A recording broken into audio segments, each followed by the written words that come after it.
Hello दोस्तों, this is day 3 of a discussion on BFM, a series of shorts के through most important topic जो BFM के paper में previously पूछे गए उनको डिस्कस कर रहे हैं। Today will be studying about the FCNRB account. ये एक तरह का एनआरआई अकाउंट है जो कि फॉरेन करेंसी बेस्ड है। ठीक है, तो different kinds of foreign currency accounts होते हैं। FCNR, RFC resident foreign currency and SNR special non resident rupee based account. ठीक है, तो इस तरीके से आपके डिफरेंट काइंड्स ऑफ अकाउंट्स होते हैं एनआरआई के। उनमें से एक टाइप हम आज देख रहे हैं जिन पर बार बार क्वेश्चन आता है। एफसीएनआर मींस, एफसी क्या है? Foreign currency. एनआर मतलब नॉन रेजिडेंट अकाउंट। बी का मतलब होता है बैंक्स। ठीक है, एनआरआई या जो पर्सन ऑफ इंडियन ओरिजिन है वो ओपन कर सकते हैं particular account by with the help of the authorised dealer category 1 bank में ये ओपन कर सकते हैं।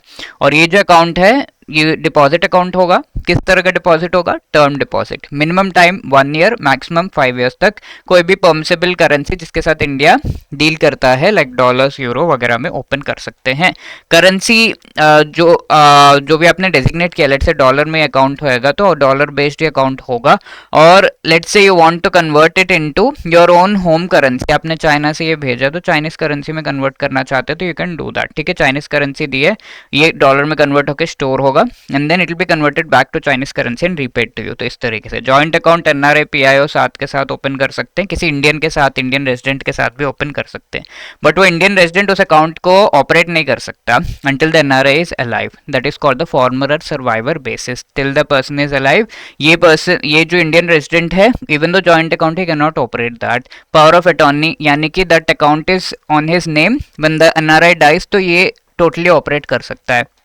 क्रेडिट डेबिट, इसमें जब पैसा जमा किया जाता है एक बार, क्योंकि टर्म डिपॉजिट है तब कर सकते हैं। And when you withdraw the amount along with the interest के साथ में अगर आप विथड्रॉ कर रहे हैं, ये दो ही क्रेडिट डेबिट हो सकते हैं। कोई एक्सचेंज रिस्क नहीं है। इंडिया से बाहर आप सारा पैसा ले जा सकते हो, principal as well as interest. Interest इस पे एनुअल बेसिस पे and compounded half yearly basis पे होता है। नॉमिनेशन फैसिलिटी अवेलेबल है। इंटरेस्ट इनकम पे कोई भी टैक्स नहीं लग रहा।